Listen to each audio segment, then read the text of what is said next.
chicken and a Pizza Hut, a Pizza Hut, a Pizza Hut. Kentucky Fried Chicken and a Pizza Hut. McDonald's, McDonald's, Kentucky Fried Chicken and a Pizza Hut. McDonald's, McDonald's, Kentucky Fried Chicken and a Pizza Hut. I like food, Kentucky Fried Chicken and a Pizza Hut. You like food, Kentucky Fried Chicken and a Pizza Hut. A Pizza Hut, a Pizza Hut.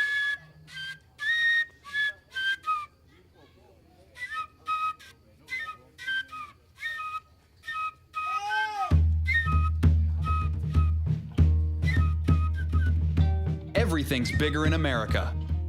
We've got the biggest cars, the biggest houses, the biggest companies, the biggest food, and finally, the biggest people.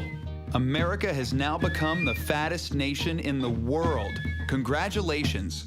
Nearly 100 million Americans are today either overweight or obese. That's more than 60% of all U.S. adults. Since 1980, the total number of overweight and obese Americans has doubled, with twice as many overweight children and 3 times as many overweight adolescents. The fattest state in America? Mississippi, where 1 in 4 people are obese. I grew up in West Virginia, currently the 3rd fattest state in America. When I was growing up, my mother cooked dinner every single day. Almost all my memories of her are in the kitchen. And we never ate out, only on those few rare special occasions.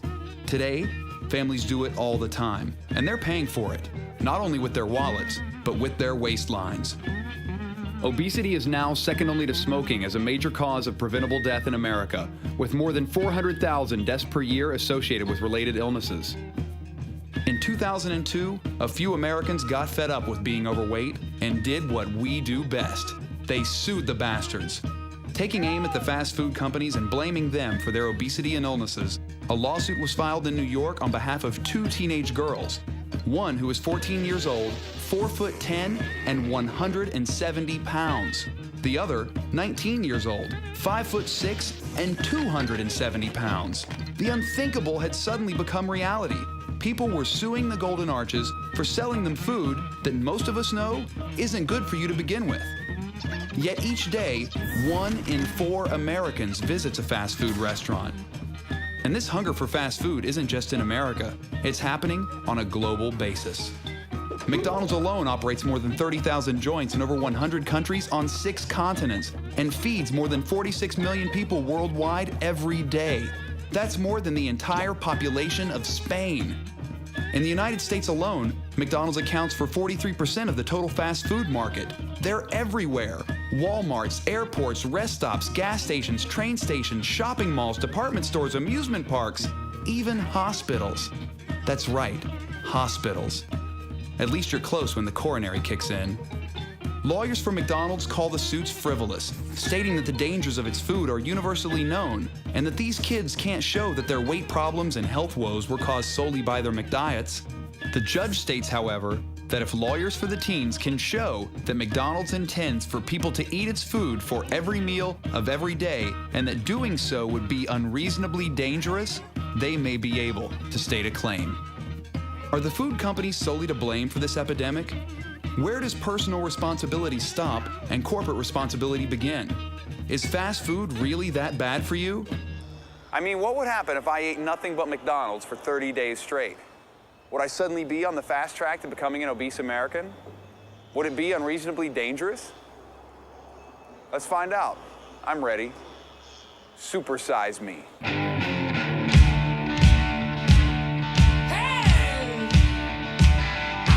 Just a skinny lad, never knew no good from bad, but I knew life before I left my nursery.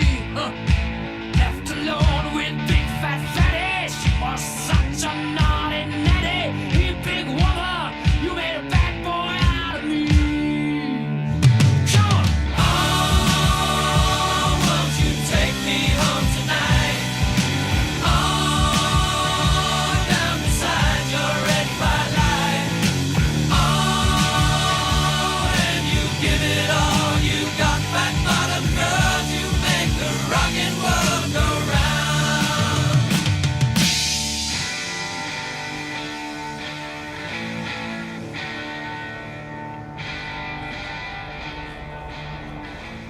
I knew if I was going to do this, I would need some serious medical supervision.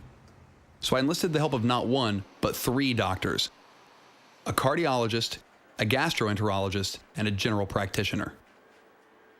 You're feeling quite well today, yes? Quite well. In general, any fatigue or weight loss, weight gain, any change in your vision? No fever, no earache, no cough, no shortness of breath, no chest pain, no... Nausea, vomiting, heartburn. And no hospitalizations for illness. No. Do you take any medications of any sort? I don't. I've just been taking vitamins. Okay. Any food allergies or anything? No. There's no heart disease or diabetes or blood pressure or cancer in the immediate family? My grandfather's had a couple open heart surgeries. 1 out of 4 grandparents is dead. Yeah. Good genes. That's the important thing. Any alcohol use? Now, none. You don't smoke. I used to, but I don't. Any drug use at all? Not for a long time. Are you sexually active at present? Yes. A girlfriend? Yes. Is there anything we didn't cover? Is there anything else you need to tell me? I don't think so. Patient is embarking on a 1-month McDonald's binge. Very good. You might have something called white coat syndrome, which is a 140 over about 95. 130 over 105. 120 over 80? That's what it is? Other guys are stressing me out. You're much more relaxed. I tend to do that to my patients. See? Swallow, please. Your reflexes are perfect. That's good. Back out. Normal. So everything looks pretty normal here. Good. We'll skip checking for hernias. We're going to do a rectal exam. I like to be more thorough than that. And I like doctors to be thorough. You're gonna go downstairs and get your bloods drawn. So the reason we have you fasting is the true cholesterol and glucose numbers fasting. So if you had like a bacon, egg, and cheese, your cholesterol would be way high. Or if you had like orange juice, your glucose would be really high. 3 down. Your blood tests are excellent. Okay, you're starting off with a total cholesterol of 168, which is less than 200, and it's really superb. Your blood level's fine, your iron level is good as well. You have no evidence of diabetes. Your fasting blood sugar is very low. The other thing that we looked at were all your electrolytes in terms of the salts in your blood, your kidney function, your liver function. They were all perfect. Your triglycerides, which is your building blocks of fat, basically from what you acquire from eating fat, is 43, which is low, which is good. Your general health, is outstanding. Great. Your urinalysis is great. So you're starting off terrific. I think the worst case scenario is that you increase your triglycerides and your cholesterol level, and if you have any heart disease in the family or any underlying heart disease, you're putting your heart at risk. I expect to see an increase in your triglycerides because that can be affected. You're at 87 now, and I think that will change. And I think that's the only thing that will change. Out of everything. Out of everything. I mean, there might be some minor variations, but the body is extremely adaptable. And the kidneys will handle any extra salt that you're taking in, and your liver will be able to metabolize additional fats. As far as you gaining weight, you probably will. As far as your cholesterol going up, it probably will. As far as you feeling miserable, maybe. I don't know. Unless you start cheating and just order the salads. I also went to a fancy New York wellness center to meet a registered dietitian who would help track my progress. Okay, let's start with getting your height and weight. I'm 6'2". I weigh about 185. For your height, this is a healthy weight. I can tell you that right now. Your BMI, which is the body mass index, is within normal limits, which means you're not obese. You're actually at the correct weight. Okay, so what I should do is I should keep sort of a checklist of the things that I eat for breakfast, lunch, and dinner. Keep a food log. Your calorie needs are going to be averaging about 2,500 calories a day. As far as fat goes, for 2,500 calories, you're going to want about 80 grams of total fat in a day. The saturated fat, which is a component of total fat, you want to have less than 25 grams a day. Don't try to overindulge too much. Yeah. Good luck, Morgan. Great. Thank you. Hi there. Hi, I'm Eric Raleigh, our exercise physiologist. Great. The official weigh-in.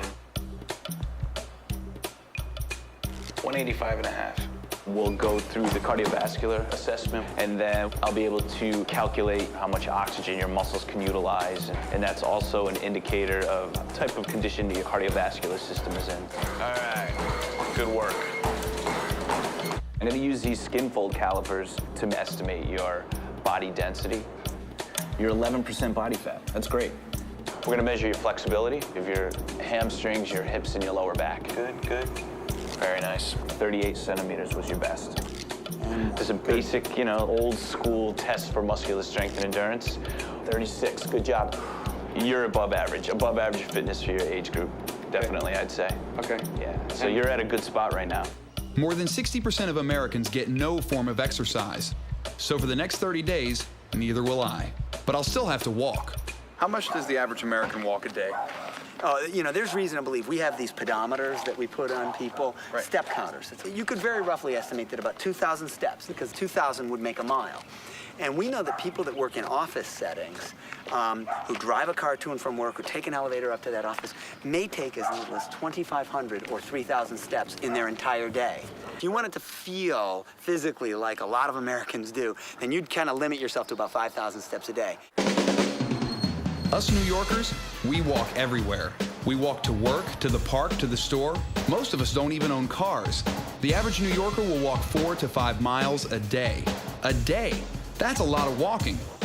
I'll also have the blessing of being close to a food source almost everywhere I go. I walk past 3 Golden Arches just on my way to the office. 3 in just over a mile. There are more Mickey D's in Manhattan than anywhere else in the world. This tiny little island is less than 13 miles long by 2 miles wide, 22.4 square miles. And packed into that area are 83 McDonald's, nearly 4 per square mile. There are twice as many Mac Shacks as there are Burger Kings, and there are more McDonald's than KFC, Wendy's, Popeyes, and Taco Bell combined. That's a lot of burger. I know he's going to do it for a month, but I think after a week he's going to be really irritated. I think it's going to affect our relationship. You are a vegan chef. Yes, I'm a vegan chef. I just don't know if I can. Of course I will. I'll sit next to him while he eats McDonald's. Of course I will. I'm just going to be rolling my eyes the whole time.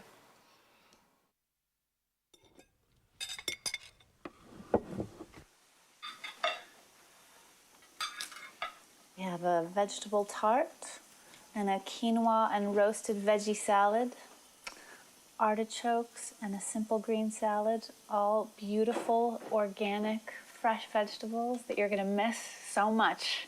What am I gonna have that's organic? In the next month, nothing. Nothing. You're only going to have genetically modified potatoes. I'm gonna eat as many vegetables as I can tonight. There's plenty here for you.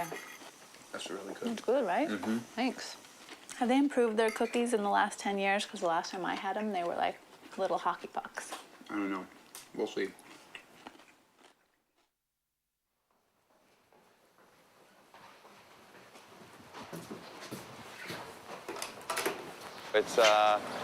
It's the first day, and I'm on my way to breakfast.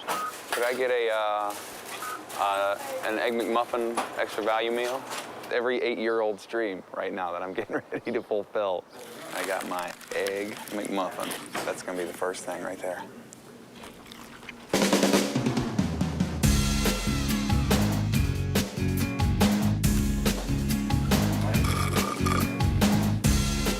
This McDonald's delivers for free.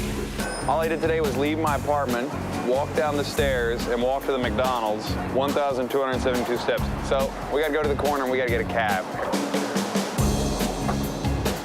The cabs are gonna add up in this thing, I can tell already. I got my scorecard, and in here, I had 1 Egg McMuffin, I had 1 sausage biscuit. Do you eat fast food? Once in a while. Yeah? Once in a while. How often? I'd say probably once every 2 weeks. 3-4 times a week, maybe? In France, yes. Yeah? But here, not. No. I don't like here. It doesn't sound very clean. And what's your favorite place? Probably Wendy's. McDo. Taco Bell. Taco Bell. McDonald's is pretty close. Do you ever have a supersized Cokes? No. In France, The small size here, it's the bigger size in France. Even the small size here, I can't drink. There are rules to what's going on here in this whole process.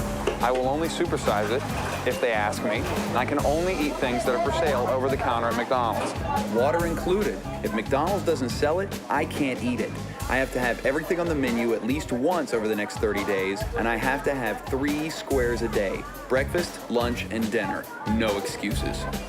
Oh, I love Big Macs. See, this is probably the first time in a long time that I've actually seen a Big Mac that looks like the picture. That actually almost looks like the picture. Look at that. Big Macs never look this good. You gotta come to Chinatown for the good Big Macs.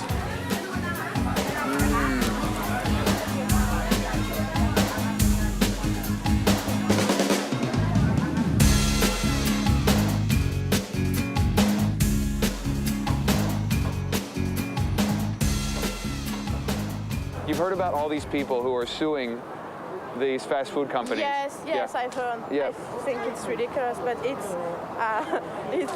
the American way to sue for everything. I'd throw the lawsuit out if I was a judge. And like I was saying, if these fast food places can put their signs up, if I can walk by them and just totally ignore them and say, I'm not hungry, I don't need this, they can do it too. We don't have to go there. You know, we don't have to shop with them. We can easily go in McDonald's and grab a salad, but we choose not to. Now, if the McDonald's refused them service, they'd be in court again saying, we were refused service. So you can't win if you tried in this world. I think there's a lot of focus on the fast food companies because they are mentioned more than virtually all the other causes in most of the articles and books and studies about why it's a sudden epidemic. Again, it can't be the neighborhood restaurant. We've had neighborhood restaurants for hundreds of years. It can't be the foods we eat at home. We've been eating at home for hundreds of years. Something is very different. I think the figure is we eat out something like 40% of our meals. John Banzaf is currently spearheading the attacks against the food industry, advising many of the lawyers who are currently going through the process. People say he's crazy, but that's what they used to say about him when he first sued the tobacco companies. Until he won. I think in terms of responsibility, it's fair to point the big gun at McDonald's. McDonald's is one of the biggest, but more importantly, it is the one with, far more than all the others, lures in young children. They have the playgrounds, the closed indoor playgrounds. Many places, there are no other playgrounds. You've got to take your kid there. So even at 2 and 3 and 4, those kids are being lured into there. McDonald's is very heavy on birthday parties. They, of course, pioneered the Happy Meals. Now the Mighty Kids Meals also with those little gotta-have-them toys, so they get the kids in. And, of course, the whole clown. McDonald's is the clown. A lot of those ads appeal primarily to kids. There's a cartoon on TV which features them. So they, more than others, lure the kids in. And I think all of us are far more concerned about the kids. Another man who is worried about the kids is Samuel Hirsch. He represents the 2 girls who are suing McDonald's, with much advisement coming from Professor Banzaf. Why are you suing the fast food establishment? You mean motives besides monetary compensation? You mean you want to hear a noble cause? Is that it? I think that fast foods are a major contributor to this epidemic. In 2000, Dr. David Satcher became the first Surgeon General to draw attention to the obesity crisis, declaring it a national epidemic. Now remember, we're supersizing everything.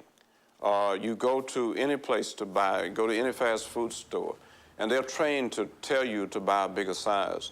For 5 cents more, you can get the super size. Federal government will define a piece of meat, 3 ounces of meat, as a sensible portion, and that looks like a deck of cards. Few people would be able to find this deck of cards if they were served a piece of meat, a steak, in a restaurant. It would probably be about 4 or 5 times the size. One typical bagel that one is eating that looks something like this is going to comprise 5 servings of bread. When fast food companies first opened, they generally introduced one size. For example, one size French fries when McDonald's first opened, called fries. That size fries is now called small, medium, large, and supersize. That original size is still here. It's got about 200 calories. but the supersize is going to pack in over 600 calories. When Burger King first opened, they had a 12-ounce small and a 16-ounce large. This 12 ounce is now kitty. The 16 ounce is now the small, the medium, the 32, and the 42. And this is across the board with all fast food places. Cars have introduced larger cup holders to accommodate those huge 7-Eleven double gulps, which are 64 ounces, a half gallon, and hold anywhere from 600 to 800 calories, depending on how much ice you put in. A half gallon of soda. A half gallon of soda for one person, 48 teaspoons of sugar. Hello, may I help you? Yeah, could I get the double quarter pounder with cheese meal? Large or supersize? I think I'm gonna have to go supersize. Look at that. Look at that Coke. That barely fits in there. Oh, shit. I'm gonna, look at that. Look at how big that thing is. Look how big that French fry is. That thing is like 4 feet tall. Double quarter pounder with cheese.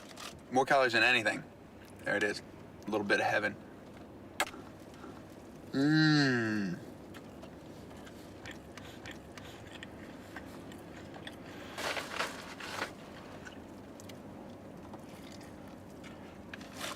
That's a lot of food, man. I'll tell you what. You get all that supersized stuff? That stuff gets supersized? Man, look at that. I just I'm not even halfway done with those fries. I'm even halfway.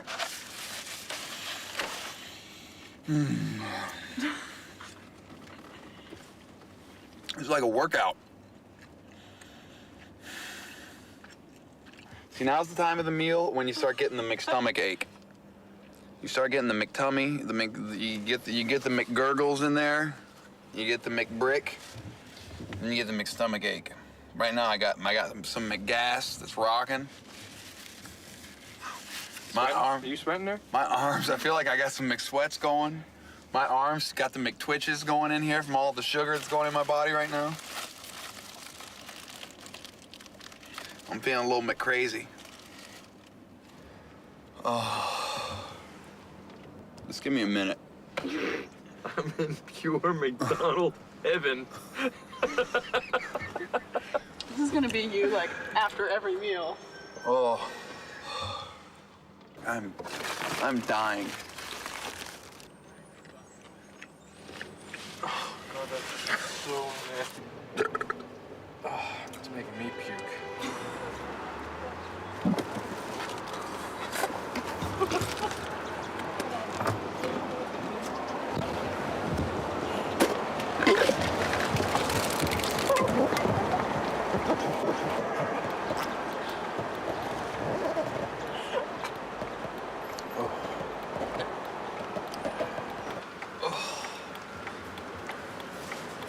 You all right?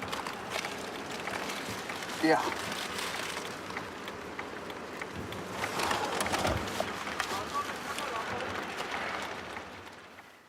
I believe we live in a toxic food and physical inactivity environment. That is, we live in an environment that almost guarantees that we become sick. Not 100% of people become sick, but the numbers of people who do are growing and growing and growing. I don't believe that toxic is too strong a word either, because an epidemic of obesity where 60% of the population is suffering and record numbers of children having this is a crisis by any standard. The toxic environment is constant access to cheap, fat-laden foods. It's gas stations that sell more candy and sodas than gas. It's a nation where there are more than 3 million soda vending machines. That's 1 for every 97 Americans. It's a world where people depend completely on their cars for transportation, and where walking has become such a chore that we rely on machines to do it for us. My stomach feels horrible this morning. It doesn't feel good at all. There we go. I'm getting this really weird feeling right in my midsection, like basically in my penis right now. It's just like this. It's really freaky. That is very odd. Yeah. It could be from the caffeine, but I'm not, I couldn't really pinpoint that 100%. have it delivered from Mr. Morgan, 1339. 1339. I made it over the 3-day hump. You know how when you quit smoking? I don't know how many of you out there smoke cigarettes, but you should stop. I quit smoking, and it's the 3-day hump. It's the 3-day hump when you quit smoking cigarettes. If you can make it over those 3 days without smoking one cigarette, if you can make it past day 1, day 2, day 3, you make it over the hump, you're fine. Same thing with this. I made it past day 3. I'm all right. Left unabated, obesity would overtake smoking as the leading preventable cause of death in this country. I was at this meal, and it came up that one of the people was a smoker. And somebody else at the table started hectoring them about, what's the matter with you? Don't you know how bad it is for you?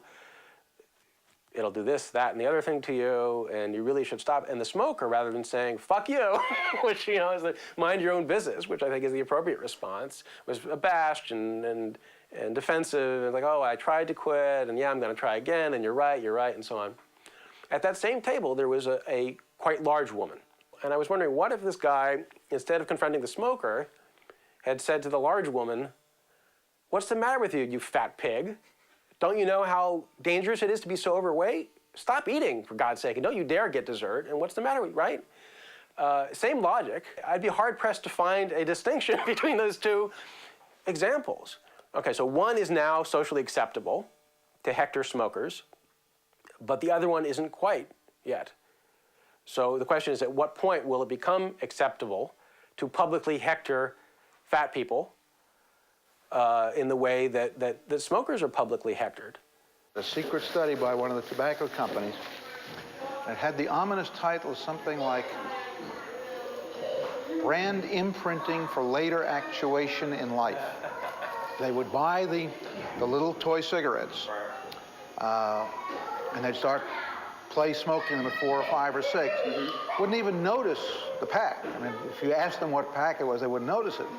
But the theory was that somewhere it's buried in here, and then when they get to the age where they're smoking, without even realizing it, they're going for that pack that they recognized because it had those nice feelings for them when they were little kids. In the same way here, yeah, they're satisfied, it's nice, they remember the warm feelings of playing and getting the toy and being with mom and dad, and it's going to carry through. That's why, when I have kids, every time I drive by a fast food restaurant, I'm going to punch my kid in the face. Then he'll never want to come. Rock and roll McDonald's! Rock and roll McDonald's! Rock and roll McDonald's! Rock and roll McDonald's! McDonald's will make you fat. They serve Big Macs. They serve quarter pounders. They will put pounds on you. Rock and roll McDonald's! Rock and roll McDonald's! Rock and roll McDonald's! Rock and roll McDonald's! One of the most disturbing things to me is that in the last 20 to 25 years, we've actually seen a doubling of overweight and obese children and adolescents. And this weight gain has been linked to countless health problems later in life, such as hypertension, coronary heart disease, stroke, gallbladder disease, osteoarthritis, sleep apnea, respiratory problems, endometrial, breast, prostate, and colon cancers, dyslipidemia, steatohepatitis, insulin resistance, asthma, hyperuricemia, reproductive hormone abnormalities, polycystic ovarian syndrome, impaired fertility, and adult-onset diabetes. In fact, if current trends continue, 1 out of every 3 children born in the year 2000 will develop diabetes in their lifetime.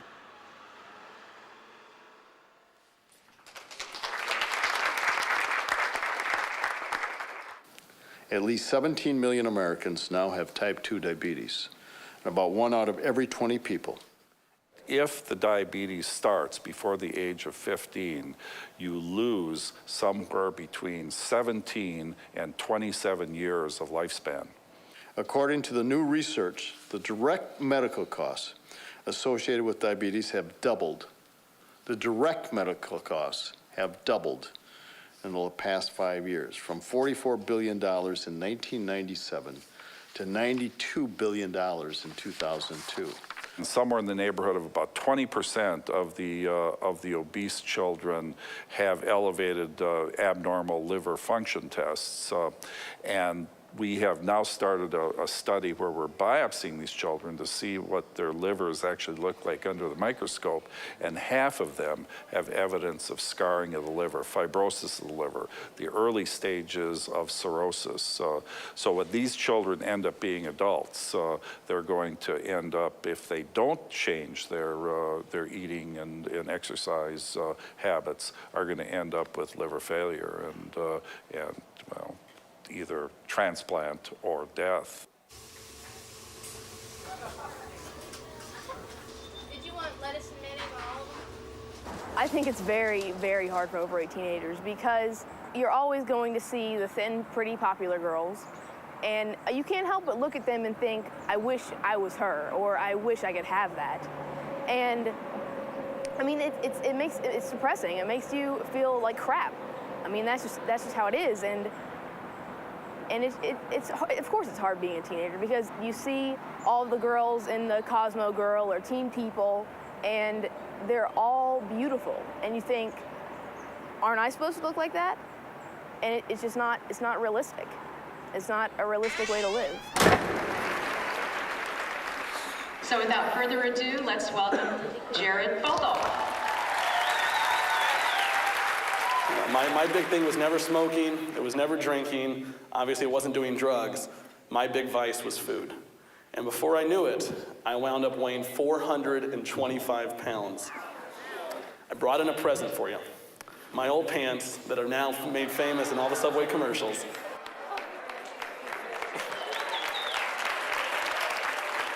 There you go, you're welcome. This is my daughter, Victoria. She's an 8th grade honors student, and you're a real inspiration to the kids. I really appreciate that. That's one of the greatest. I mean, as I said, when I started putting my weight on, as you guys know, at 3rd or 4th grade, so. And she was real tiny when she was littler. Sure. And it's been in our family. In fact, I had a great-grandfather that died and was buried in a piano box years and years ago. Yeah. So it's in a history. Absolutely. So, and she's been trying to maintain her weight. And it's tough. It's always a challenge. I know, and it's, as a kid, it's awfully hard these days. But and kids are not always kind. No, not at all. And I know that firsthand. And it's, the problem is the world's not going to change. You have to change. And I guess it's kind of cool to know somebody or be able to listen to somebody talk about actually being where I am right now. And it's kind of hard because I can't afford to go there every single day and buy a sandwich 2 times a day. And that's what he's talking about, that's the only solution. That's what he said, that worked the best, but I can't do that. And I've tried other ways, and it's kind of hurt my body from doing other ways that I've tried to do, and it's kind of hard to look at someone who said, hey, I've done it, so you can do it, but it's not that easy. I've been sick as a kid. I grew up eating a lot of ice cream, more than you could believe. We had an ice cream cone-shaped swimming pool in our backyard. We had a commercial freezer with not only all 31 flavors in it, but all the experimental flavors that were under development. And I made myself the official taster. I had to approve everything in my mind. And I loved it. What kid wouldn't? I literally had unlimited ice cream. I ate ice cream for breakfast. But I was sick a lot. And I wasn't very athletic. I didn't exercise. I was really ill. And I didn't feel good. So I would kind of appease that by eating more ice cream. You can see how the vicious cycle would take place. One of the triggering factors for me was my uncle, Bert Baskin, my dad's partner and brother-in-law, co-founder of the company, died of a heart attack. I think he was 51. Now, my uncle weighed about 240 pounds. Heavy-set fellow. And when he died, as a young man, I asked my dad, you think there could be a connection between his fatal heart attack and the amount of ice cream he would eat? My father said no. His ticker just got tired and stopped working. By this time, he had manufactured and sold more ice cream than any human being that had ever lived on this planet. He didn't want to think that the product he was selling was hurting anybody, that it had contributed to the death of his brother-in-law and partner, and in many ways, best friend. No way. Ben Cohen, the Ben of Ben and Jerry's, A couple years ago, I had a quintuple bypass procedure at the age of 49. My uncle Bert Baskin of Baskin Robbins dies at the age of 51 of a heart attack. My father, Irv Robbins, the other founder of the company, ended up with very serious diabetes. You can't deny these links. You just can't. Yeah, can I get the 2 cheeseburger meal? Okay, supersized. Second time. Thank you, sir. Very good. Thanks, man. After 5 days on the McDonald's diet, what I did was I ran 3 days worth of food analysis. The needs for you to maintain weight at the 185 that you were at when you came in, 186 pounds, was approximately 2,500 calories, okay? Okay. Right now you're getting about almost 5,000 calories a day, the average being 4,986. I would love for you to take a multivitamin. McDonald's doesn't sell multivitamins. Well, here's my new advice, is just kind of minimize the meals. A nice substitute for the hot fudge sundae would be the yogurt. That is true if you get the snack size, 5 ounces. If you get the regular size without granola, it contains nearly as many calories as a strawberry sundae. With granola, it has more calories than the hot fudge or caramel sundae. And if that doesn't make you think twice about the parfaits, then how about this? There's a big nappy hair in it. That's disgusting. I'm gonna show you how we do it. You go like this, we go. Oh, look, it's long, too. Did you see that? Oh, that's so gross. Only the finest at McDonald's. Here we are at 190. It was 186 last week. 192, 193, 194. No. We have to stop everything. I don't believe it. 195 pounds. Wait. It can't be. No, we have to redo this. That's 0. The thing is zeroed. Second try. 88, 92, 94. You're gained actually about 5% of your body weight. Losing weight that fast and gaining weight that fast is not healthy. Do you eat fast food? Yes, I do. Yeah? Unfortunately. Oh yeah, love it. Love it, love it. Yeah. Love fast food. Yeah, how often you guys eat it? Every week? Oh, maybe once or twice a week. Oh, we finna go hit up McDonald's in a little while. At least 3 times today. Because you know we ain't had no meal yet today, so. We just pointed towards McDonald's. I get the number 2, the cheeseburger. The 2 cheeseburger with meal. the supersized Coke and fries. You supersize it up. 30, make it bacon, 69 cents. That's what they say, make it bacon. Make it bacon, baby. How often do you think people should eat fast food? I don't know if they should eat it at all. I don't know if I should. I don't know about what they should do. Oh, that's baloney. It's what baloney. What they need to do is hit like baloney. 25 minutes on that treadmill, work out a little something, do some push-ups. See, if you do some push-ups and you eat, you'll keep your weight down. See, I keep my weight down and stuff. I hit them push-ups and everything. It's baloney. Keep myself cool. Who has time to do that? We have to work, we have to take care of kids, we have to clean. So you exercise, you run after your kids. Yeah.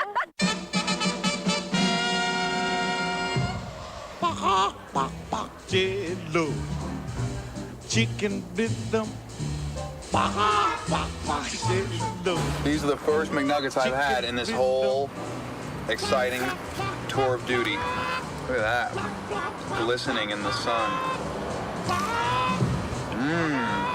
Boy, that is miserable. I'm not sure what portion of the chicken that's shaped like that. I'm guessing this is the foot on the chicken. In the lawsuit against them, McDonald's stated in their own defense that it's a matter of common knowledge that any processing that its foods undergo serve to make them more harmful than unprocessed foods. Case in point, McNuggets. Originally created from old chickens that could no longer lay eggs, McNuggets are now made from chickens with unusually large breasts. They are stripped from the bone and ground up into a sort of chicken mash, which is then combined with all sorts of stabilizers and preservatives, pressed into familiar shapes, breaded, deep-fried, freeze-dried, and then shipped to a McDonald's near you. Judge Robert Sweet called them a McFrankenstein creation of various elements not utilized by the home cook.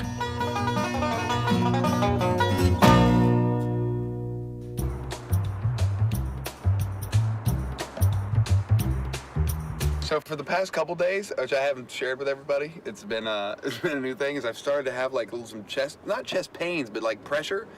You know, I feel like I got pressure on my chest. So I figure that's probably not a good thing. But neither's eating all this. So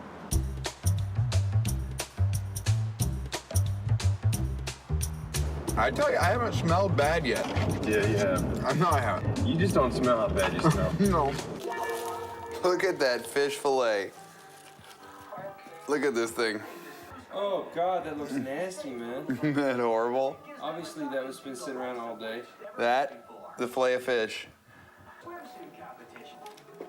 Oh. Shit. How can I help you? Did I get the double quarter pounder with cheese value meal? Okay, thank you. 486. I don't feel good today. Not that I feel sick, but I just feel really depressed. You know, for no reason. I mean, things are going great. We've had a good day. I just feel really, yeah. It's not real hard eating this food all the time, just because, you know, it tastes good. It makes you feel good. I really noticed I'll eat some, and just a little while later, I'll be hungry again, and I'll want more. So I'm pretty bored with their menu. It only took me 9 days, but it's pretty good otherwise. 9 days. Do do do boom. Gal gal, lemon in the blubber blubber. Bell ride a hippin' in the zipper blubber. He ride a hippin' in the hubble blubber. How loud is something that a jigger walk? Do that again. How many? How many's the question? That is the question. We always ask how many, and he holds up how many fingers. That's it. Yeah. It's always the how many. Yeah. It's just one for now, yeah. Just one? One for now. As soon as I got my first car, this is the first place I came to. I bought 3 Big Macs, ate them out there, enjoyed them so much, and I came back about 5 o'clock at night, bought 3 more, ate them out there. Came back around 11 o'clock before they closed and ate 3 more. So the first day I came here, I ate 9 Big Macs, and it was like I couldn't get enough hamburger at that time, and Big Macs are so good. So I ate 265 in the first month. How many do you eat a day usually? Usually it's 2 a day. Okay, now last year I ate 741 last year. Okay, well that's more than 2 a day. So that means there's days I ate 3, but that's because they're getting smaller. It's probably 90% of my solid diet is probably Big Macs. That parking spot, that's where I asked her if she wanted to get married. I mean, this place is special, a lot of reasons, you know. Yeah. I had 1 Whopper in my life. Yeah. 1984, guy gave me $5 to eat a Whopper. So I went, after I ate the Whopper, took my $5 over to McDonald's, got some Big Macs. I always make fun of people at work, you know, saying, oh, I'm gaining weight. I said, well, you should try the Gorski diet. And they said, oh, yeah. They don't like that. They don't like that. Man, this is a perfect sandwich, you know. At least for me, it is. There it is, bite number 19,000. Well, the wife says when she's got to put them in a blender, it ends. You know, that's what she told me. Big Mac smoothies.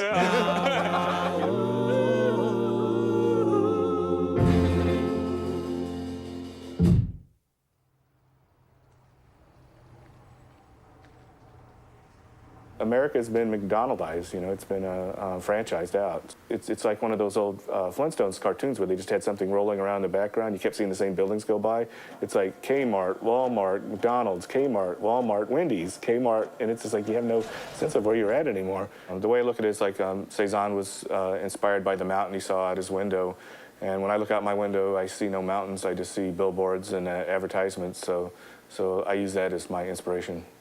The average American child sees 10,000 food advertisements per year on television. 95% of those are for sugared cereals, soft drinks, fast foods, or candy.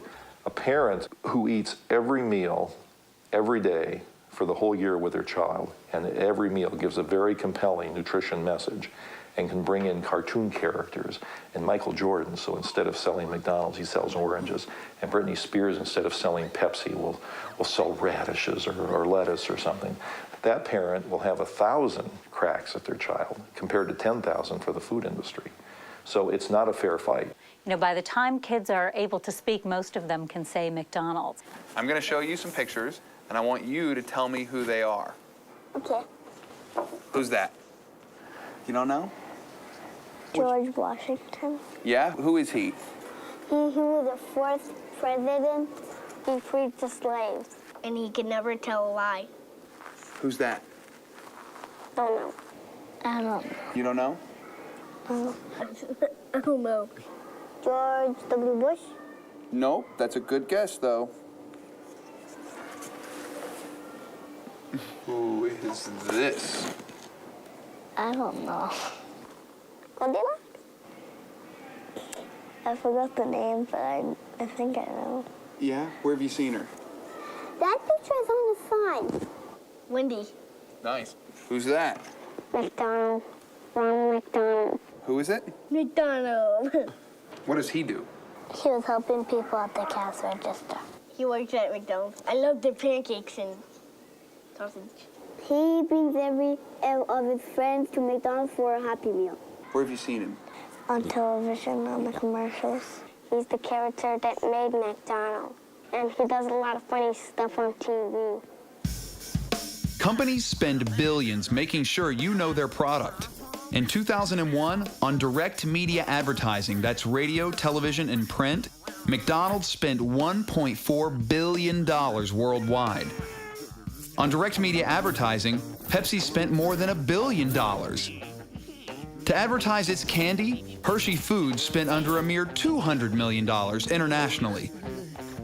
In its peak year, the 5-a-day fruit and vegetable campaign's total advertising budget in all media was a lowly $2 million, 100 times less than just the direct media budget of one candy company. Think about the way food is marketed. T-shirts, coupons, toys for children, giveaways in fast food places, placemats. I mean, just all of the different ways in which food marketing is ubiquitous. The most heavily advertised foods are consumed the most. No surprise. Thank you. Come again. Welcome to McDonald's. Tomato, concentrate, distilled vinegar, high fructose corn syrup, and corn syrup. That means sugar.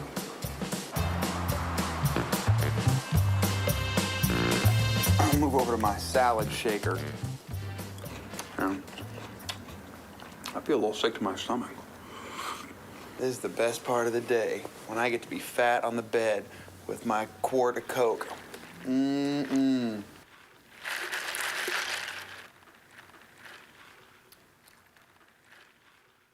People eat out a lot. And so if there aren't healthy foods available at restaurants and there isn't good nutrition information, it makes eating out difficult. McDonald's says nutrition information for all their products is available online. But according to the 2000 U.S. Census, more than half of all U.S. homes still don't have internet access. So what are these people supposed to do? Go to the stores for nutrition information? Is that information even there? I went to find out. Do you guys have any of the nutrition fact sheets? Do you guys have one of those? You know, the things that fold out and have the nutrition info in them?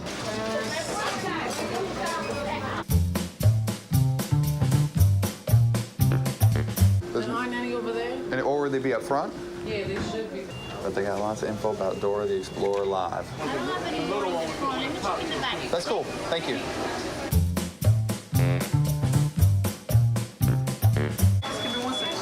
Can't find the booklet? You can use the one right there. But I mean, you don't have ones you can take with you. Do you guys have one on the wall? Because they only have it like flyers now. Like the big one before, they don't put it up anymore. Oh, they don't post those anymore? Why not? I don't know. Only half the McDonald's in Manhattan had the nutrition info posted on the wall. Some had the takeaway nutrition charts, and 1 in 4 had no information whatsoever. This nice manager brought me the nutrition wall chart from the basement. Oh, thank you very much. You don't have ones that I could take with me, like a takeaway? Do you know when you'll have some of the paper ones again? John Banzaf and I looked all over this McDonald's in Washington for any nutritional information. And then we found it. Aha! Oh, here we are. Behind here, you'd never see it. It's right back there. You can't argue that people should exercise personal responsibility and then not give them the information on which to base it. I got my chicken group. There's no chicken group. That's my cholesterol group. Protein. I got my protein group. Carbohydrates. I got my meat group. You got meat, sugar, and fat. I officially had to loosen my belt the other day from, I had to go a notch lower. 1 notch? 1 notch. Scary. I'm an old pro at this now. Right. You'll get sick of this too, though. Girlfriend must be loving you. She hates me. All right. Cool. Thank you. Bye-bye. I averaged out all the calories for the last 9 days, and you're still eating over 200% of what your needs are. I suggest you cut out all the liquids that you're drinking from McDonald's, except for water. A lot of people who lose 10% of, if they're obese and they lose 10% of their body weight, it's beneficial. It can be beneficial in terms of, you know, blood pressure and so on. So gaining 10% of your body weight maybe could be equally non-beneficial. Here we go. Second weigh-in. What do you think, Eric? 203? 202, 203. 203? Yeah. I think you almost got 10% of your body weight gained. So you've pretty much gained 17 pounds in 12 days. It looks like You better slow down. I'm telling you, don't drink your calories. I told him no more shakes, no more Coke, no more double burgers. Yeah. And the staff here is calling you Burger Boy. It's starting to get dangerous now, man. I'm getting nervous for you. The one place where the impact of our fast food world has become more and more evident is in our nation's schools. Can I get a shot of your lunch right there? You got a cookie and some fries. You gonna have anything else? Nope. Ketchup. Do you think, judging by the food that's in there, on a whole, do you think the kids make healthy choices for lunch here? And we try to teach them to make the right choices in life. Yeah. You got 2 bags of Ruffles, a pretzel, a Twix bar, and a Gatorade. Laura, are you sharing that with us all for yourself? How many people actually just have fries for lunch a day? A lot of them do get fries. A lot of them do have their lunches. Oh, they do? They'll have a Oh, so sandwich, it's like a and side. it's like a side dish. Gotcha. Yes. Can I get curly fries, please? Just the fries. Is that your whole lunch too? Well, I'm getting milk. It's my calcium and vegetable. Can I ask some fries, please? But you don't think you should take away things like the, I tell you something, Swiss rolls? I used to eat packs of these all the time. By just offering these up on the lunch line, are we setting the kids up to make bad choices? No, I don't believe so, because a child, just like you saw this child, she's not going to solely eat just that. And a child isn't going to pick up 2 or 3. But that's all she bought. But it doesn't mean this is all she's going to eat. Right. You have to follow her back to her table and say, We got to go find Lori, see if that's all she's going to eat. This is where schools turn a blind eye. The student with the French fries probably brought a bag lunch with real food. The girl with the chips is probably sharing them with someone else. Out of sight, out of mind. No, we wanted to see. The question was, did you bring your brown bag with you? Your whole lunch. I brought this. Oh, you brought that. You brought a Coke. So you brought the Coke. Okay, so that's all. So she brought a Coke, and then the rest of the stuff. for one thing, we don't have soda here. Right. We have Gatorade. But can I see your lemonade real quick? But there's still 36 grams of sugar in there, which is as much as a Coke. You know, there's 36 grams of sugar in the Country Time lemonade, which is just as much as in soda. Granted, it's not caffeinated, but it's still filled with sugar. Right. At that point, with a question like that, you need to speak to Barbara Brown. Barbara Brown is the field representative for Sodexo, one of the countless lowest bidders that school districts have farmed out the feeding of your children to. Sodexo services more than 400 K-12 school districts nationwide every day, providing quality food like Little Debbie snack cakes, Gatorade, and candy bars to your children. They also operate prisons and feed thousands of inmates worldwide. Part of our position is that we're hoping that through nutrition education, the students will learn to make the right food choices without restricting and what they can purchase. At this middle school in Beckley, West Virginia, the school lunches don't have the flair they do in Illinois. This school does not outsource their food service, but they are on the federal school lunch program, providing USDA reimbursable meals to the students, most of which are reheated, reconstituted packaged foods. Some days the amount of calories in each meal tops 1,000. So the USDA sends this food for you to prepare for kids. Right. Well, not all of it now. You've got Sloppy Joe barbecue sauce with pork from the government. Whatever happened to cooks actually cooking? I don't know what happened. Too many whiny people. Yeah? They don't want her to work hard. It's easy to come in here. This is the best tool we got right here. Box opener. That's your chef's tools, the box cutter. That's it. Open up a box. Serve it. Give it to them. Yeah. Let's look at the things that are actually cooked. Okay. Here you go. Okay. Here's a menu. This day. Mashed potatoes. Ham. Chili will be homemade. The chili will be homemade. And what about the tomato soup? Campbell's. Meatballs. Comes in. Comes in a box, heated up. Out of the course of an entire month, 6 out of 36. That's right. You're only cooking 6 out of 36 meals. Appleton Central Alternative High School is filled with students who have truancy and behavioral problems, but they've turned things around, not through discipline, but through diet. We were fortunate to kind of stumble across this healthy healthy program as a result of some contact with Natural Oven and Bakery of Manitowoc, Wisconsin. And they believe in low-fat, low-sugar, non-chemically processed foods that are free of dyes and preservatives, full of whole grains, a lot of fresh fruits and vegetables. We do no beef here at all. And then it's the method of preparation where we don't fry. We do a lot of baking and then just fresh preparation as opposed to opening cans or thawing things out from the box. We got rid of candy machines, soda machines, brought in bottled water, and it was just a situation where we saw a major change in the kids. You know, if you walk through these halls and you're here, these do not look like at-risk, out-of-control kids. Behaviors are better. They seem to be more focused. Teachers will tell you that they get more out of them in the class. Keep in mind, this is not a private school. These are the quote-unquote troubled kids of the public school system in Appleton, Wisconsin that are eating so well. And it costs about the same as any other school lunch program. So my question is, why isn't everyone doing this? There's an awful lot of resistance from the junk food companies that make huge profits off the schools at the present time. They don't want to get kicked out of the school system. They want to be there to addict the children for life. The soft drink companies especially boast about how they're contributing to America's education. But in fact, what they're doing is they're draining money from the community rather than contributing money to the community, because the soft drink companies aren't pumping those dollars into the machines. It's the children in the community who are getting the money from their parents. And instead of that money going directly to education, the soft drink companies are taking a cut of it and, you know, walking away rich as a consequence. We just banned soda in our school district. And the sugar here shows you how much sugar a student will drink in a week of just soda. Forget about the rest of the food they eat. And some of these companies are really opposing the ban for reasons of that we would lose revenue. And it's not about money. It's not about economics. It's about health. Oh, the McDonald's Texas Homestyle Burger Meal. That's a local specialty. So it's kind of like a Big and Tasty, but only... Except the Big and Tasty comes with mayonnaise. Comes with oh, then you know what? I need the McDonald's Texas Homestyle Burger Meal, please. Would you like to supersize it today? Oh, yes, I would. Do a lot of people supersize it? Yes. Yeah, like say you ask 5 people. How many of those 5 do it?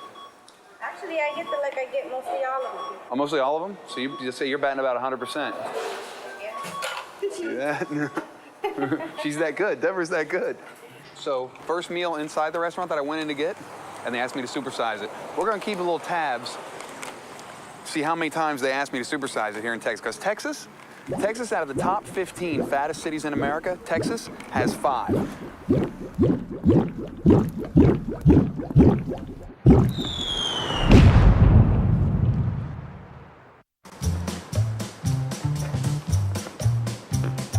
Here we are, Houston, Texas, fattest city in America. Getting my first breakfast.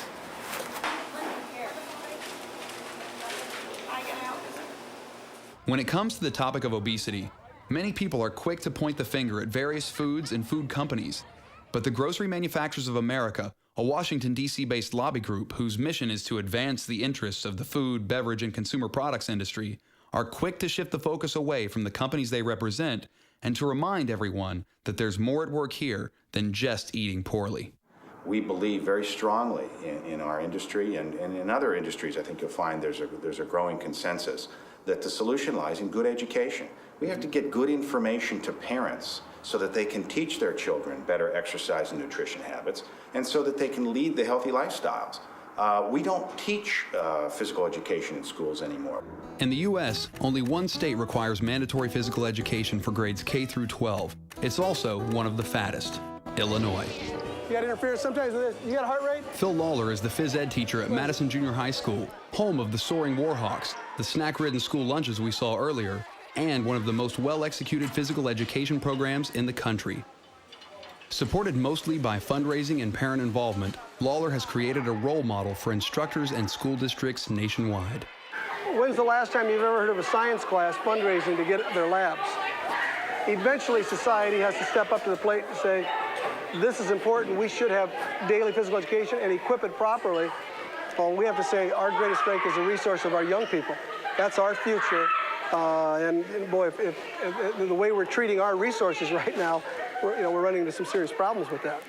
See, I've always said we've never had health care in this country. We've only had sick care. I think daily physical education is the only place out there that's really offering a solution. When I start the music, you are going to begin traveling through general space. You will go back to your spot, and I will tell you a body shape. Watch out for other people. Round. Good job. How many days a week do the kids here at this school get to go to the gym? Once. 1 day a week? 1 day a week for 45 minutes. Is that enough? No, nowhere close. Not when the Surgeon General recommends that at minimum you need 30 minutes of physical activity a day to maintain your weight and a healthy well-being. So once a week is nowhere close. In 2001, President Bush announced his presidency with sweeping education reform. The No Child Left Behind Act would now hold states accountable for not having students who met minimum education requirements. Apparently, we were not only the fattest nation in the world, but we were quickly becoming the stupidest. It may be sending a very difficult message for schools. I mean, one of the reasons recess is being cut back in elementary schools, as I said earlier, is that's being cut out so they can prepare for the tests. You know, and something I've said to a couple of groups, you know, it's very interesting. We could end up with youngsters who could read, but who are fat. So we have fat readers, quote unquote. As more and more we put mandates on the school to be very myopic in their focus, we mitigate against all of these other areas where they should be devoting time and energy, including phys ed, nutrition, health. These are all the things being cut out. Who in here can tell me what a calorie is? You know what? It's on the back of the food box. Something you should watch. Something you should watch. Yeah, you got that right. Is it the fat that goes through your What's a calorie? Oh, Jesus. Calorie is an increment of, That's a good question. Most of us know what a calorie actually is. I don't know. Oh, wait. Is a calorie some part of fat? Like, I don't know. It's something that builds up the fat in your body. Calories are not good. It's the amount of, see, I don't know. I want to say it's the amount of calories in a calorie. I don't know. You know? I never pay no mind what calories are. I just eat when I'm hungry, and that's it. So if you can tell me what a calorie is, go ahead. Calorie is a measure of the energy content of food, and a calorie, the kind that you usually see when you see the caloric content on food labels, 1 calorie is the amount of energy that's needed to raise the temperature of a liter of water by 1 degree centigrade. Well said. Could I get a bacon, egg, and cheese McGriddle? Smells like a little pancake. Tastes like a little pancake. Look at that. I haven't walked a half mile a day since we've been here. No wonder everything's bigger in Texas. If you're inside, stay there. The blizzard of 2003 isn't over yet. I got my lunch, I got my dinner. Never have to leave the house. I'm not going to completely become vegan just because you want me to. I'm not saying you should do it because I want you to. I'm saying that you need to think about what you believe is a system that is corrupt and immoral and wrong and hurtful, but you're going to be a part of it. Where is the disconnect there? Why don't you make that choice? Why don't I make the choice to not eat meat? Yes. Because you like it. Because I like Because meat. it tastes good. I like bacon. I love pork chops. Ham is the greatest I'm sure thing heroin ever. is awesome. I'm sure it's Heroin great. and ham are in completely different categories. I'm sorry, but ham and heroin are not the same thing. They're not. They're not. I could be strung out on ham for days and be okay. You are a little strung out. And I am strung out on ham. It's hard for me to watch him go through this. I gotta tell you. I worry about his health. He's exhausted by the end of the day. Just so tired. Gets home really late from work. And, you know, he gets all jacked up on sugar and caffeine and then he crashes. And then when we do have sex, I gotta tell you, He's not quite as energetic as he used to be. I have to be on top. Otherwise, he gets tired easily. I think the saturated fats are starting to impede the blood flow to his penis, and he's having a hard time, getting it up. He does, totally. I mean, it's still good, but it's like definitely a big difference. There's definitely a difference. I can tell.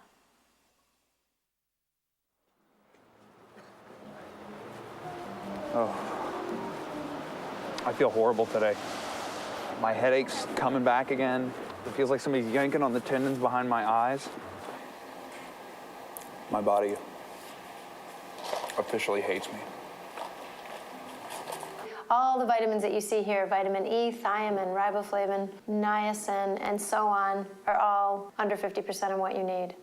You're getting quite a lot of carbohydrates, and I know clearly that those are all refined carbohydrates because those are coming from the buns, biscuits, hash browns, okay? Right. And the sugar. I mean, let's not forget the most refined carbohydrate of all, which is coming from your milkshakes and your Coke. In fact, there are only 7 items on the McDonald's menu that contain no sugar whatsoever. French fries, chicken McNuggets, hash browns, sausage, Diet Coke, coffee, and iced tea.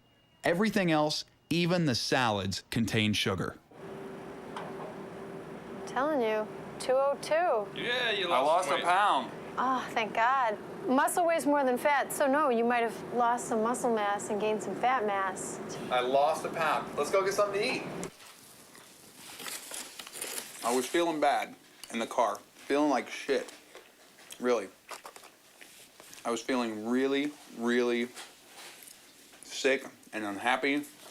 Started eating. Feel great. Feel really good now. I feel so good, it's crazy. Isn't that right, baby? Yeah, you're crazy, all right.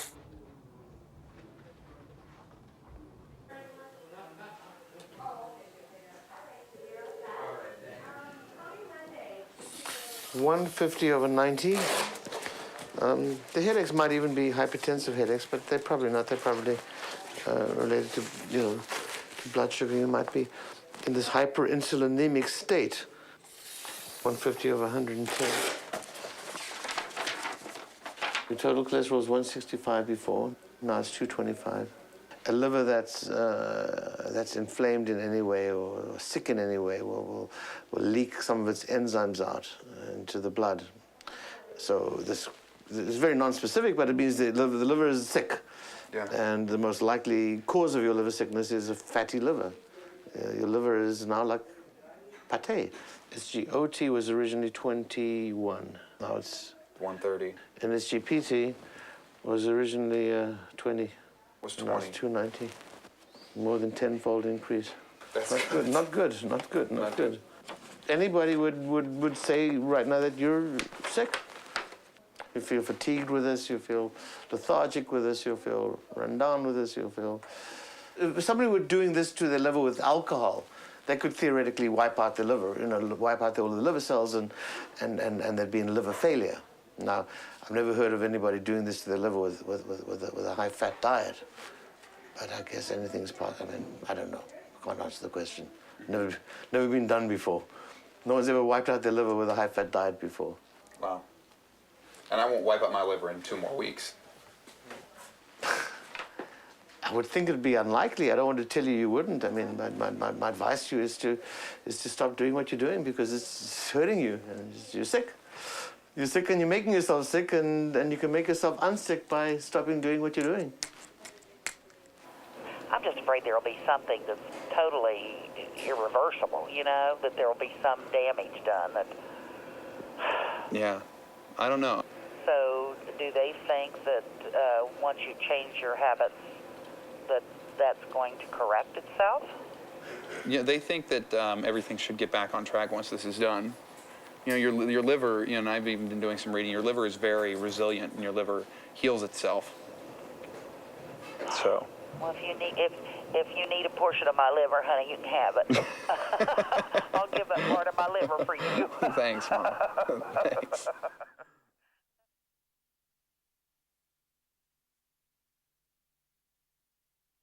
There's a drug that is used in emergency rooms called naloxone. It's used for heroin overdose. And a guy comes in, overdose on heroin, comatose, he's going to die. You inject him with this drug, and it blocks the opiate receptors in the brain. Heroin doesn't work, he wakes up. If I give that same drug to a real chocolate addict, a person just shoveling it in, you find the most amazing thing. They lose much of their interest in chocolate. They take a bite, they set it back down. In other words, it's not taste and mouthfeel. It's a drug effect of the food within the brain that keeps us coming back again and again. But it's interesting you're saying that your mood goes up once you start eating. But yeah, lately, every time I eat, I feel 100% better. Huh. So it seems like you're starting to get addicted to it now.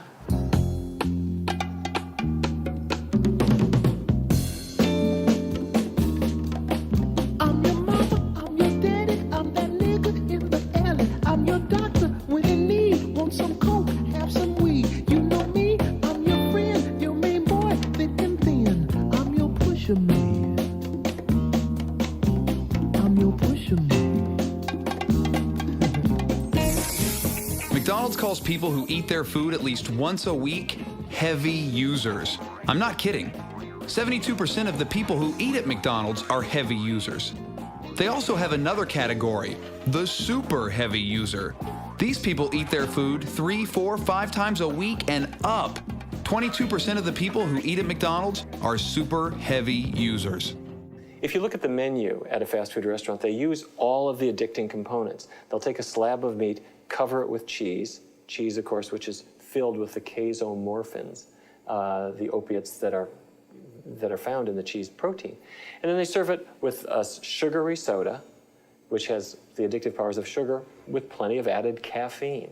Now, you might be a 12-year-old kid. Your brain is no match for that combination. In 2002, McDonald's France took out a full-page ad in a French magazine in which a nutritionist stated, "There is no reason to go to McDonald's more than once a week."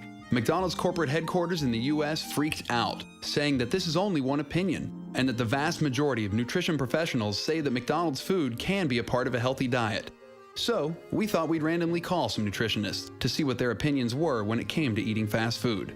How often do you think that people should eat fast food? Ideally, never. Rare to never. The less the better. 0 is the best. And hopefully no more often than once a month.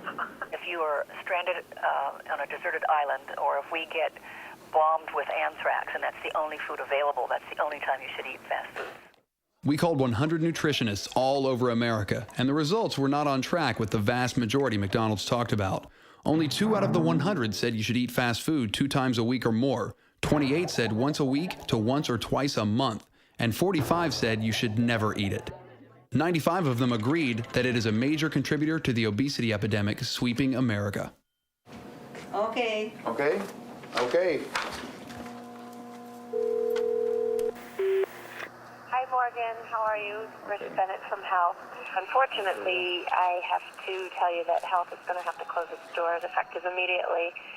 I'm sorry to have to tell you that over the phone. We're all sort of surprised, but we will proceed as before, just not at the Integrative Health Center. Okay, Morgan, thanks, and I will talk to you soon. Bye-bye. Apparently, we don't put much value on health in America anymore. In fact, each year we spend over $30 billion on diet products and weight loss programs, 2.5 times what we spend on fitness and health. There are pills, drinks, bars. You can lose weight while you sleep, while you watch TV, and while eating everything you want, always pushing the newest way to stay thin without exercise.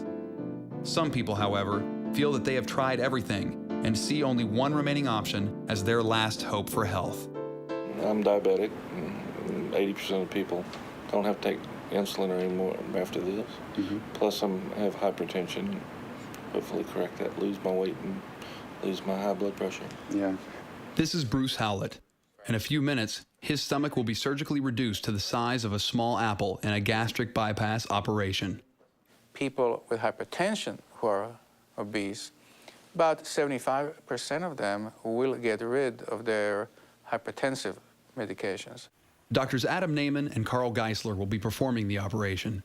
Together, they have done more than 500 gastric bypass surgeries, and with their tandem technique, they are setting the industry standard, completing the procedure in less than 30 minutes and sending patients home the following day.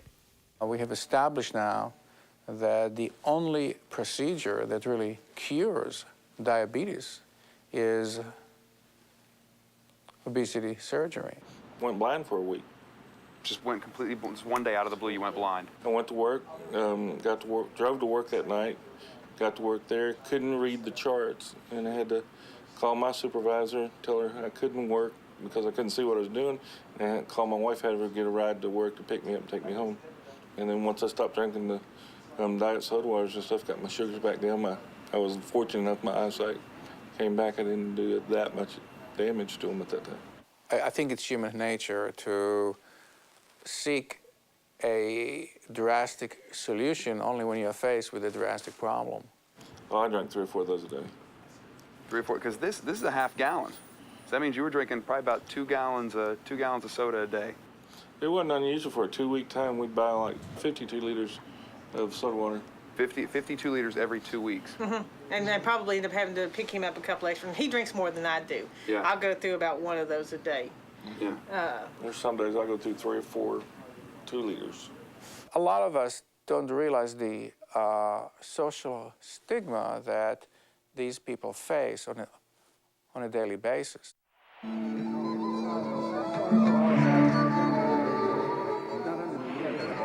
1, 2, 3.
It's like 2 in the morning on February 21st.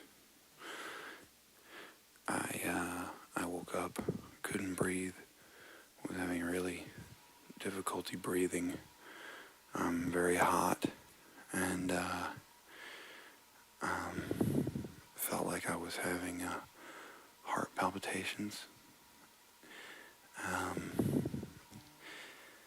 Came up and walked around the living room, just trying to get my breath back.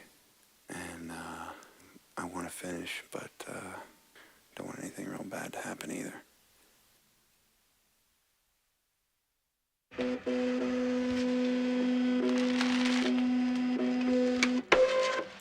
Your EKG is normal. Deep breath. And out. Now, listen. I don't have a ready explanation for your chest pain. Okay. Would you at least consider taking aspirin once a day now that you're on this ridiculous diet? Maybe. I'll think about it. Why would you even think about it? Why wouldn't you just do it? This is really,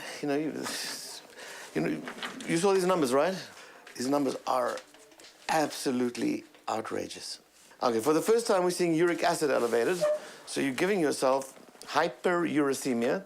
And the danger of hyperuricemia is gout, kidney stones. The results for your liver are obscene beyond anything I would have thought. Yeah. Truly. I mean, that movie, Death in Las Vegas, Nicolas Cage, I mean, that pickled his liver during the course of a few weeks in Las Vegas, right? Right.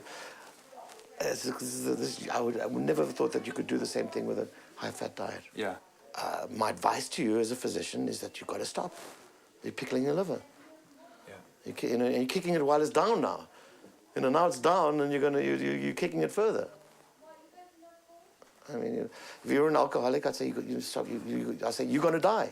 You keep drinking, you'll die.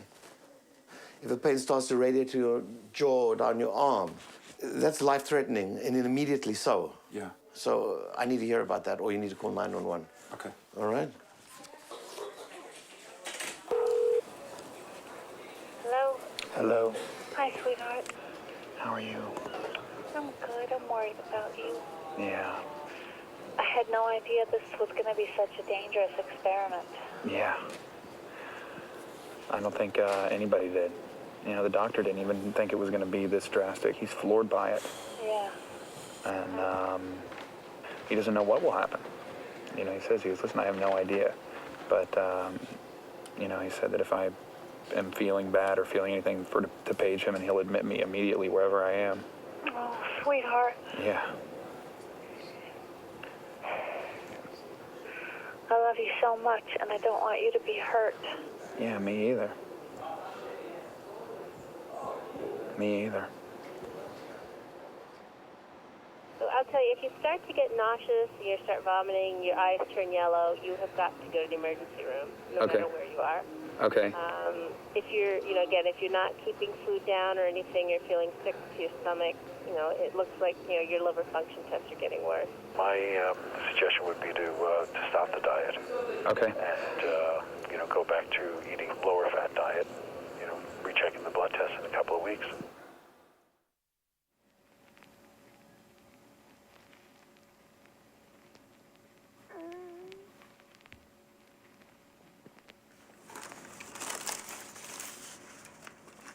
Nobody needs to be partisan about this issue. We need fixes, we need remedies, we need support. And How much influence on government legislators does the food industry have? Well, the food industry is an enormous business in the United States. Therefore, it employs very expensive and well-paid lobbyists. And those lobbyists are in Washington for two purposes. Number one, to make sure that no government agency ever says, eat less of the company's products. Number two, that the government never passes legislation that is unfavorable. And I guess the third one is to encourage the government to pass favorable legislation. The GMA is one of those lobbies. You're going to see us do what we do best, and that is market appropriately, finance education programs, as we're doing in a great abundance, getting good information out to parents so we can solve the problem. That's what we do in the food industry. We think that is a responsible, important role to play. We are not police, we are not regulators. We provide a safe, affordable abundance of food like the world has never seen. The food industry and the broadcasters are extremely powerful lobbies, and they outgun us. The industry has stepped up to the plate. We're going to do more. We want to do more. We recognize we have a role to play. We're part of the solution. We're part of the problem. And we also are part of the solution. Did everyone hear what he just said? We're part of the problem. The lobbyists for Coke, Heinz, Smucker's, Kellogg's, Nestle, Kraft, Hershey, Sara Lee, Cadbury, General Mills, Seagram, Welch's, Wise, Anheuser-Busch, Birds Eye, Lance, Campbell's, Carvel, Mars, Ocean Spray, Hormel, Dannon, and Pepsi said we're part of the problem. I think we're making some headway.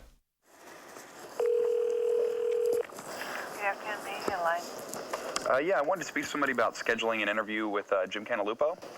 I can take the information, have somebody get back to you. Good morning, media line. Good morning. I wanted to speak to someone about scheduling an interview. I can take the information, have somebody get back to you. I pledge allegiance to the flag of the United States of America, for which it stands, one nation, under God, indivisible, with liberty and justice for all. One more time. Yeah, what'd you do? I said it. What were you doing? I pledge allegiance to the flag of the United States of America, one nation. And to the republic, for which it stands. I pledge allegiance to the flag of the United States of America, and to the republic for which it stands, one nation, under God, indivisible, and justice for all. Liberty. Liberty Where's and the justice liberty? for all. The liberty. I'm Say so it. sorry. You Liberty. want us to keep walking? What's the Big Mac slogan? You know, 2 all-beef patties. Special sauce, lettuce, cheese, pickles, onions on a sesame seafood. Yeah, you know that. You know that. That is You know a shame. that. That is a shame. Welcome we're glad you're here. I hope you got fat. I hope you got really fat.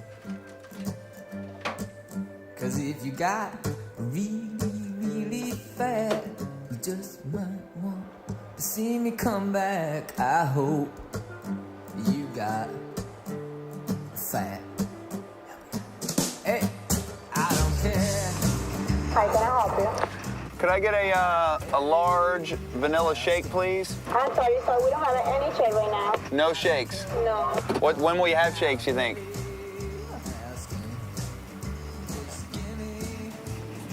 Guess that's never. At the end of this month, I'll have eaten as much McDonald's as most nutritionists say you're supposed to eat in 8 years.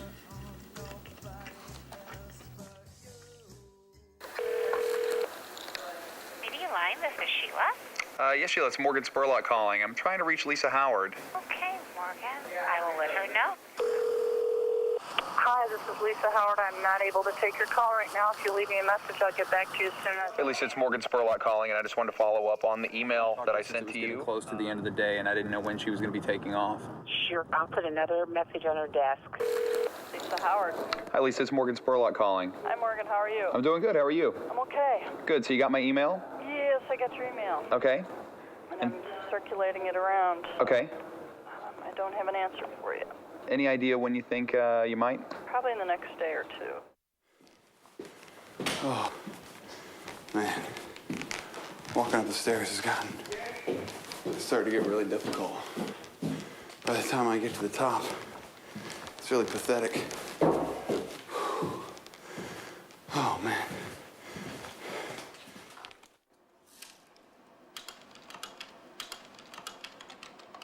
I've got Morgan's detox diet all ready to go.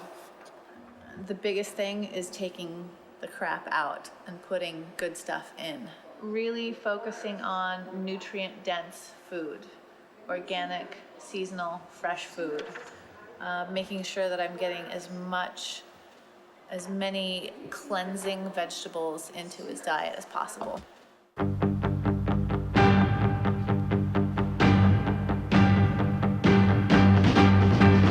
Yummy, yummy, yummy, I got love in my tummy, and I feel like I'm loving you.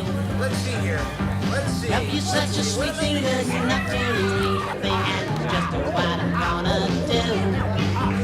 Ooh, love to hold ya, ooh, love to kiss ya, ooh, love, I love it so. We're sharing a portion. Yeah, we're splitting. Ooh, love is sweeter, sweeter than extra calories. I love you dearly, but you are demented, man. I know it's sick. Bye-bye. See you tomorrow. I can't believe that tomorrow I'm going to get up and not have to go eat McDonald's.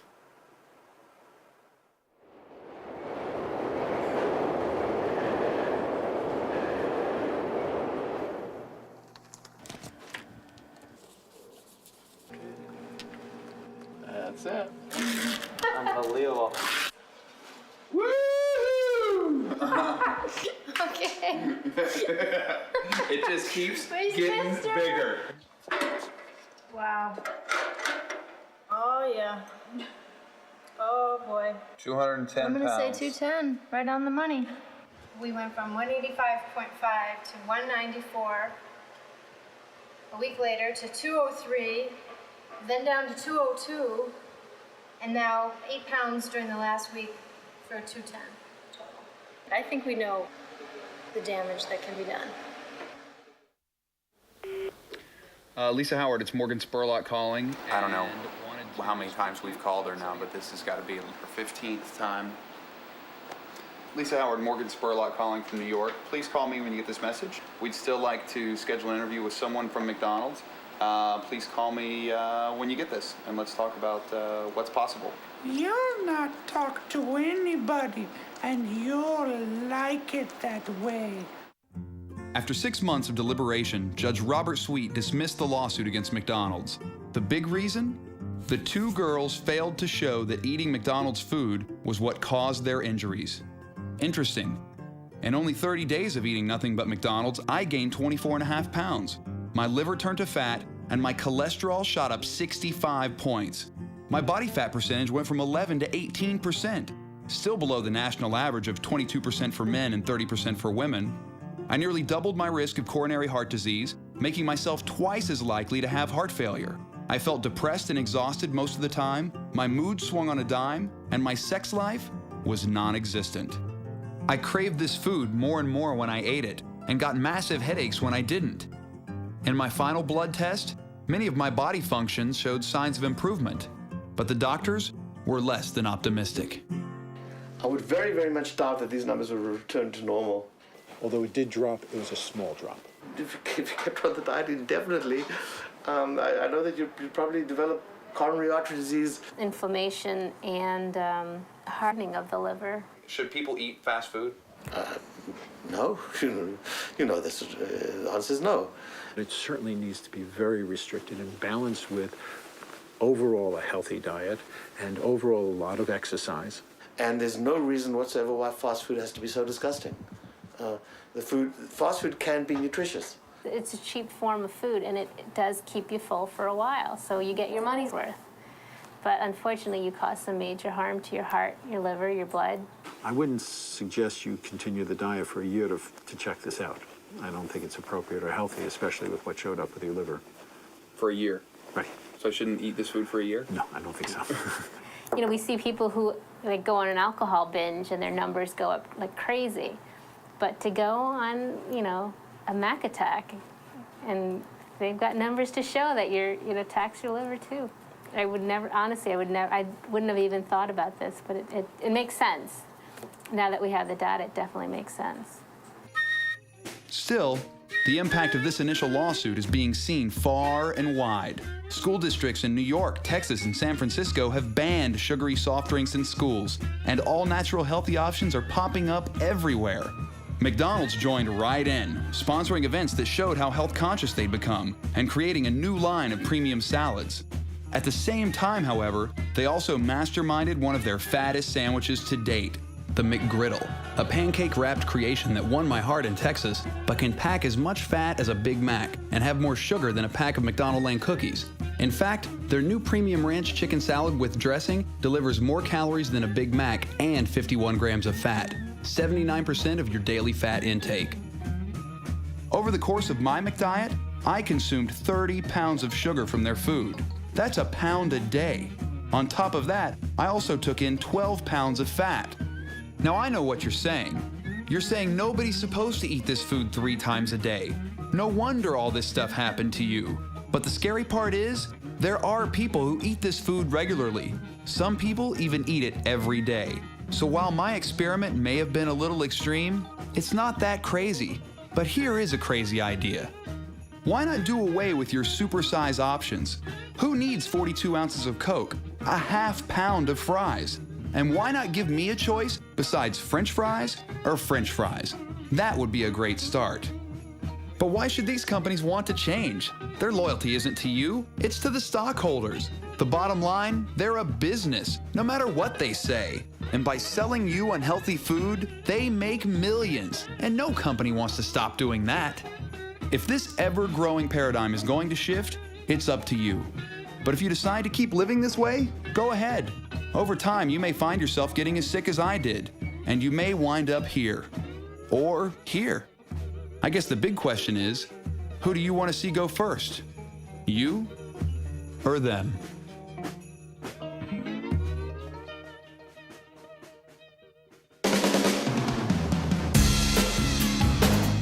Right now, you have the urge to eat something.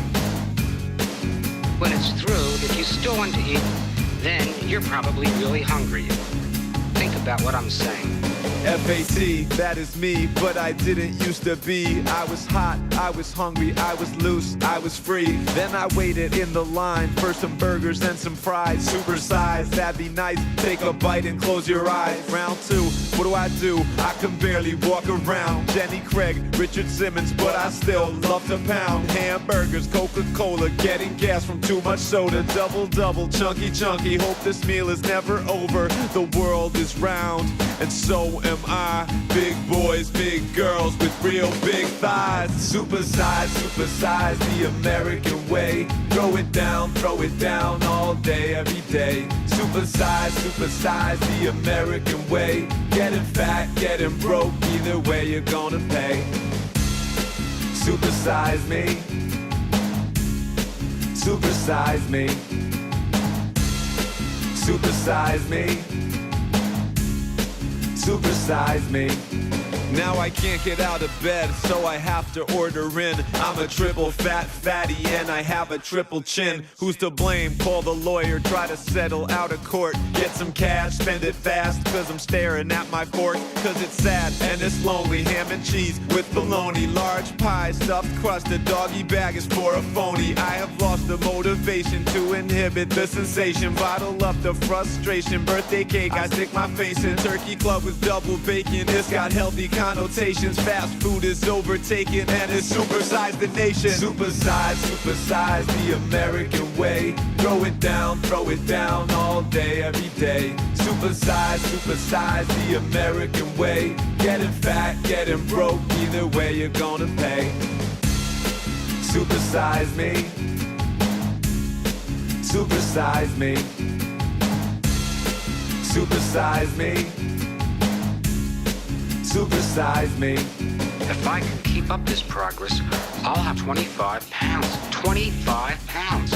That's a lot of weight. Kentucky fried just right. Chicken nugget, dip it twice. Figgy fries, enchilada, Philly cheese. Drive-through diet, pack on weight. Cardiac, heart attack. Back on track, still so fat. Slim fast, slim slow. Touch your toes, finger licking, hit the border. Pull right up and place your order. It's your way, right away. You deserve a break today. Supersize the American way. Throw it down all day, every day. Supersize the American way. Getting fat, getting broke, either way you're gonna pay.